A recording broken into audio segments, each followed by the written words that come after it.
2 years ago, at the last 112 Scale World Championships, almost every chassis on the A final grid looked exactly the same. But since then, there have been a lot of developments in the 112 Scale world. I think that means it's time for a geeky feature.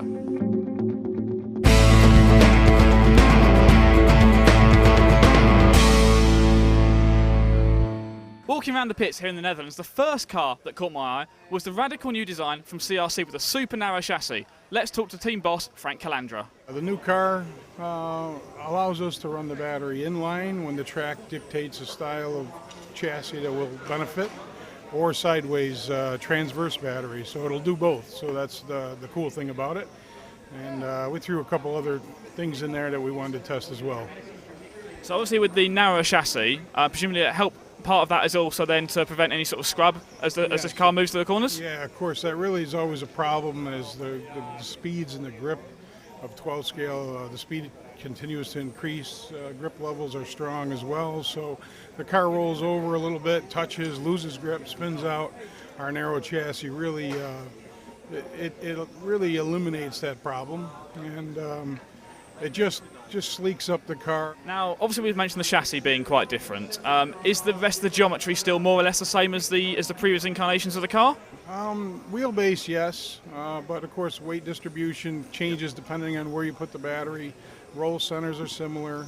The new car features 2 link positions. One's narrow, one's far apart. So in certain configurations, it's very similar to the old car. In other configurations, it's quite different from anything I've seen before.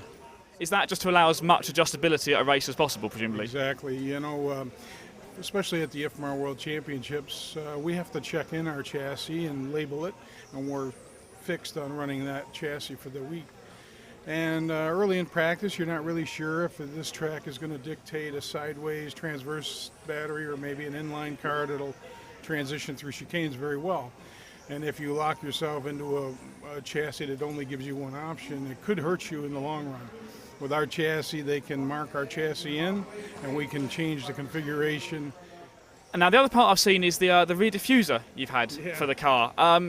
Presumably that works in the same way as the diffuser on a full-size car. Yeah, you know, it's been it's really a cool-looking piece, and we wanted to even continue with that.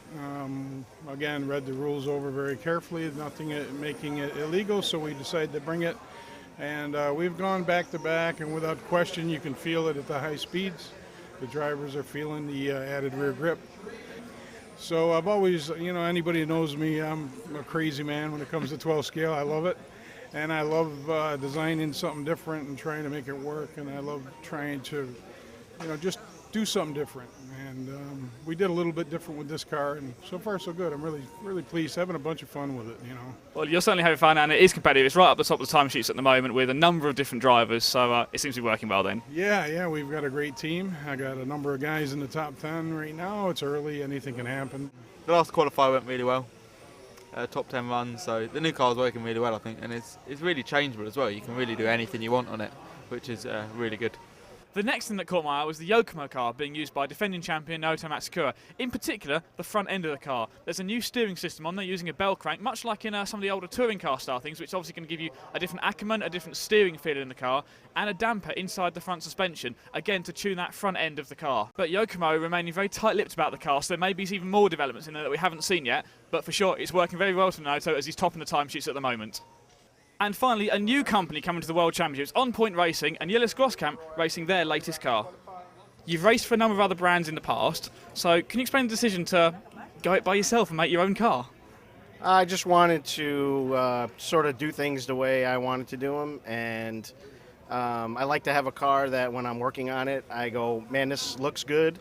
What parts have you put on them yourself from your own ideas and things that you wanted to see on the 12 scale car?